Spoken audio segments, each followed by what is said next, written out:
Comrade বিমান বসুকে আপনারা সবাই জানেন, কিন্তু কে এই বিমান বসু? তবে শুনুন, বলছি বিস্তারিত। তথ্য অনুযায়ী যে খবর আমাদের কাছে আছে তা আপনাদের অবগত করলাম। কমরেড বিমান বসু পশ্চিমবঙ্গের বাম রাজনীতির অন্যতম পরিচিত প্রবীণ নেতা। তিনি দীর্ঘদিন ধরে ভারতের কমিউনিস্ট পার্টি, মার্ক্সবাদী বা সিপিআইএম এর গুরুত্বপূর্ণ সংগঠক হিসেবে কাজ করে আসছেন। দলের আদর্শ, শ্রমজীবী মানুষের অধিকার এবং গণতান্ত্রিক আন্দোলনের পক্ষে তার সক্রিয় ভূমিকা তাকে রাজ্যের রাজনীতিতে একটি বিশেষ পরিচিতি এনে দিয়েছে। 1944 সালের 5ই জুলাই কলকাতায় তার জন্ম। ছাত্রজীবন থেকেই তিনি বামপন্থী রাজনীতির সঙ্গে যুক্ত হন এবং পরে সিপিআইএম এর পূর্ণকালীন কর্মী হিসেবে সংগঠনের বিভিন্ন দায়িত্ব পালন করেন।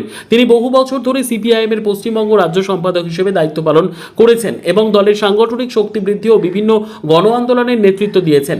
বিমান বসু সাধারণ জীবনযাপন, স্পষ্ট বক্তব্য এবং সংগঠনের প্রতি নিষ্ঠার জন্য পরিচিত। কৃষক, শ্রমিক, ছাত্র, সাধারণ মানুষের নানান দাবি দাওয়া নিয়ে তিনি দীর্ঘদিন আন্দোলনে অংশ নিয়েছেন।